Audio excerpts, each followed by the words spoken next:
नमस्कार दोस्तों, आज का जो हमारा टॉपिक है वारंटी। वारंटी क्या होती है, क्या क्या पार्ट्स कवर होते हैं और क्या क्या पार्ट्स कवर नहीं होते हैं, उसके बारे में जानते हैं।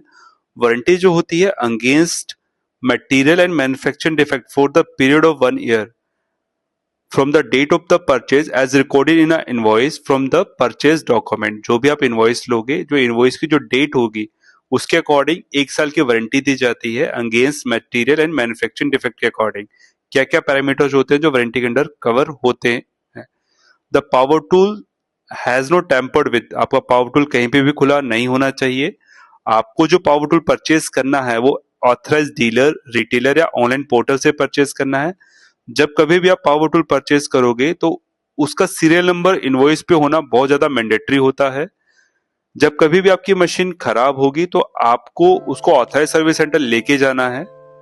लास्ट जो पॉइंट है, जो एज पर मैनुअल जो मशीन का इंटेंडेड यूज बताया गया है उसी यूज पे आपकी मशीन का यूज होना चाहिए।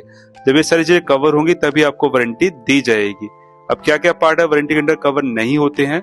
All the normal wear tear parts like carbon brush, bearing, O ring, oil seal, mechanical part, trigger, plastic part, ये भी कोई भी पार्ट जो वारंटी के अंदर कवर नहीं होता है। Installation to the wrong voltage, overload, wrong accessory, wrong application, ये भी वारंटी के अंदर कवर नहीं होता है। अनऑथराइज रिपेयर, ये भी वारंटी के अंडर कवर नहीं होता है। अगर मशीन का कहीं भी एक्सीडेंट हो जाता है, काम करते टाइम गिर जाती है, तो भी वारंटी के अंडर कवर नहीं होता है। और मशीन के अंदर लाइक कुछ भी non genuine part like carbon भी अगर डुप्लीकेट पाए जाते हैं तो भी वारंटी के अंडर कवर नहीं होते हैं। अगर काम करते टाइम आप गलती से आपकी मशीन का सीरियल नंबर अगर कट जाता है या हट जाता है तो वो भी आपका वारंटी के अंडर कवर नहीं होता है। जो मेजरिंग टूल होते हैं उनकी कैलिब्रेशन वारंटी के अंडर कवर नहीं होती है। ऐसी जानकारी के लिए हमारे चैनल को लाइक, शेयर एंड सब्सक्राइब जरूर करें। धन्यवाद दोस्तों।